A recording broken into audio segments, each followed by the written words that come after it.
स्वशय्यायुक्त संयुक्त जिला चिकित्सालय की बिजली 3 दिन से हुई गुल। आजमगढ़ जिले के अतरौलिया स्थित स्वशय्यायुक्त संयुक्त जिला चिकित्सालय में 3 दिनों से विद्युत आपूर्ति पूरी तरह से बाधित है, जिसकी वजह से मरीजों को भीषण गर्मी में समस्याओं का सामना करना पड़ रहा है, जबकि महज 500 मीटर की दूरी पर विद्युत उपकेंद्र भी है। बावजूद इसके चिकित्सालय की विद्युत व्यवस्था पूरी तरह से बाधित है। इस संदर्भ में सीएमएस डॉक्टर एसके ध्रुव ने बताया कि 3 दिनों से विद्युत विभाग के अधिकारियों से वार्ता कर रहे हैं और पत्र भी दे चुके हैं, लेकिन विद्युत विभाग के जिम्मेदार या कहकर पल्ला झाड़ ले रहे हैं कि यह हमारे अधिकार क्षेत्र में नहीं है, जबकि विद्युत विभाग के कर्मचारियों द्वारा ट्रांसफार्मर की रिपेयरिंग आदि की कोशिश भी की गई, परंतु अभी तक विद्युत व्यवस्था चालू नहीं की जा सकी। ऐसे में हम लोगों को जनरेटर का सहारा लेकर काम करना पड़ रहा है। एक दिन में लगभग 150 लीटर तेल की खपत हो रही है। अब ऐसे में सवाल उठता है कि जब महज 500 मीटर की दूरी पर अस्पताल में लगे ट्रांसफार्मर तक विद्युत विभाग के कर्मचारियों की जिम्मेदारी नहीं है, तो यह जिम्मेदारी किसकी है? जबकि सीएमएस डॉक्टर एसके ध्रुव का भी यह कहना है कि यदि यह ट्रांसफार्मर विद्युत विभाग के अधिकार क्षेत्र से बाहर है तो उसे खोला क्यों? वहीं अधिशासी अभियंता सुधाकर यादव ने बताया कि अस्पताल परिसर की विद्युत व्यवस्था हमारे क्षेत्र से बाहर है। ऐसे में मेरे द्वारा ट्रांसफार्मर तक विद्युत व्यवस्था को चेक किया गया है, वहां तक विद्युत व्यवस्था चालू है। आगे की व्यवस्था के लिए अस्पताल स्वयं जिम्मेदार है। अब देखना यह है कि महज 500 मीटर की दूरी पर बने स्वशय्यायुक्त संयुक्त जिला चिकित्सालय में विद्युत व्यवस्था के लिए किसे जिम्मेदार माना जाता है। वहीं इस मामले में एक वीडियो भी सामने आया है, जिसमें कुछ विद्युत कर्मी एक ट्रांसफार्मर की मरम्मत करते हुए नजर आ रहे हैं। बताया जा रहा है कि यह ट्रांसफार्मर स्वशय्यायुक्त अस्पताल का ही है, विद्युत कर्मी जिसकी मरम्मत कर रहे हैं। ऐसे में सवाल उठता है कि यदि विद्युत विभाग के अधिकार क्षेत्र से यह ट्रांसफार्मर बाहर है तो इसको खोला क्यों गया? फिलहाल सच्चाई जो कुछ भी हो, लेकिन मरीज पूरी तरह से परेशान है। आइए दिखाते हैं विनोद राजभर की ये खास रिपोर्ट। संडे को मेरी एसडीओ से बात हुई थी, तो उन्होंने कहा कि आपके सीटी जल गई, इस वजह से समस्या आ रही है, उसको मैं आकर के मंडे को ठीक करा रहा हूँ। संडे को रात को 8 बजे मेरी बात हुई थी। उसके बाद वो आए, उन्होंने अपना चेक किया। चेक करने के बाद में ये ट्रांसफार्मर महिला एमसीएच बैंक का ट्रांसफार्मर देखने के बाद में उन्होंने बताया कि ट्रांसफार्मर खराब हो गया। और यहाँ पर और फिर अगले दिन नेक्स्ट डे आज आए, आज उन्होंने दोनों ट्रांसफार्मर खोले, देखे, इसको देखा और अंदर पैनल को भी चेक किया। पूरे दिन खोलेगा, उसके बाद भी ये दोनों ट्रांसफार्मर खराब करके चले गए।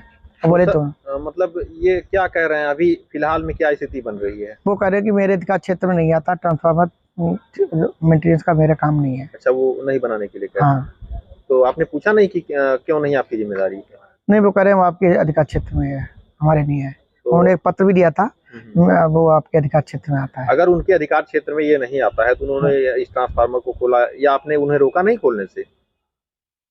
नहीं, वो मेरे सामने नहीं किया, वो बीच में काम कर रहे थे, मैंने देखा करके। अच्छा, हाँ, मुझसे उन्होंने नहीं, उन्होंने कहा कि मैं 11,000 की लाइन आप ही चेक कर रहा हूँ, ट्रांसफार्मर को नहीं खोल रहा हूँ। अच्छा। हाँ, तो मतलब आप क्या अभी फिलहाल क्या बता रहे हैं? तो आज सप्लाई आप हो पाएगी या क्या बता रहे हैं? नहीं बता रहे, अभी नहीं हो पाएगी। अच्छा, ना आगे ठीक करने का आश्वासन दे रहे हैं। ठीक भी नहीं करने के लिए? हाँ, नहीं, आश्वासन नहीं दे रहे। फिलहाल आप लोगों को कितनी समस्या इससे हो रही है? 3 दिनों से मैं जनरेटर से काम चला रहा हूँ और मरीजों को दिक्कत हो रही है, और यहाँ के एम्प्लॉइज को भी अंधेरे में काम करना बड़ा दिक्कत हो रही है। जनरेटर वैकल्पिक व्यवस्था के आधार पर जनरेटर से काम चलाया जा रहा है। पर डे 150 लीटर का जनरेटर का खपत हो रही है। हाँ, 150 लीटर। कई दिनों से संडे से बता रहे हैं सीएमएस साहब कि उनके स्वशय्यायुक्त अस्पताल की लाइट गायब है, विद्युत गायब है, तो क्या स्थिति है अभी? आप लोगों ने कोई ट्राई किया? देखिए, हमने परीक्षण विभाग के साथ और जो है टीम के साथ जो है टेस्टिंग किया गया है, और उसमें जो है हमारा जहाँ तक है वो एसटी केबल तक है, जहाँ तक एसटी लाइन जाती है वहाँ तक पूरा मेरा सिस्टम सही है, और जो अधिकार क्षेत्र में हमारा आता है। उसके बाद जो उनकी अधिकार क्षेत्र में आता है वो जो है डैमेज है, उस पर कहाँ फॉल्ट है वो अपना टेस्टिंग कराएं और उसकी जो है जांच करा करके, टेस्टिंग करा करके उसको सही कराएं। तो सर, उनका कहना है कि विद्युत विभाग के लोग आए, वही लोग खराब करके चले गए हमारा ट्रांसफार्मर। उनको उनके सूचना अनुसार जो है हमारी टीम गई, टेस्ट टीम को भी साथ में लिया और गया, जाँच हुई, जहाँ तक हमारा अधिकार क्षेत्र है वहाँ तक टेस्ट किया गया। उसमें कहीं भी छेड़छाड़ या वो जांच करने का अधिकार हमारा है नहीं। जहाँ तक मेरा अधिकार है वहीं तक अपना टेस्टिंग हुआ। टेस्टिंग के बाद उनको अवगत करा दिया गया है, और मौखिक भी कराया गया है, लेटर के माध्यम से भी करा दिया गया है कि आप अपने अधिकार क्षेत्र में जो कि ट्रांसफार्मर से और उसके आगे की जो भी चीज़ें हैं वो अपना दिखवा लीजिए, उसमें कहीं फॉल्ट है उसको सही कराइए, तभी लाइन जो है नॉर्मल हो जाएगी। अच्छा सर, अगर मान लीजिए अभी कोई वैकल्पिक व्यवस्था आप लोग कुछ ऐसा कर सकते हैं वहाँ पर?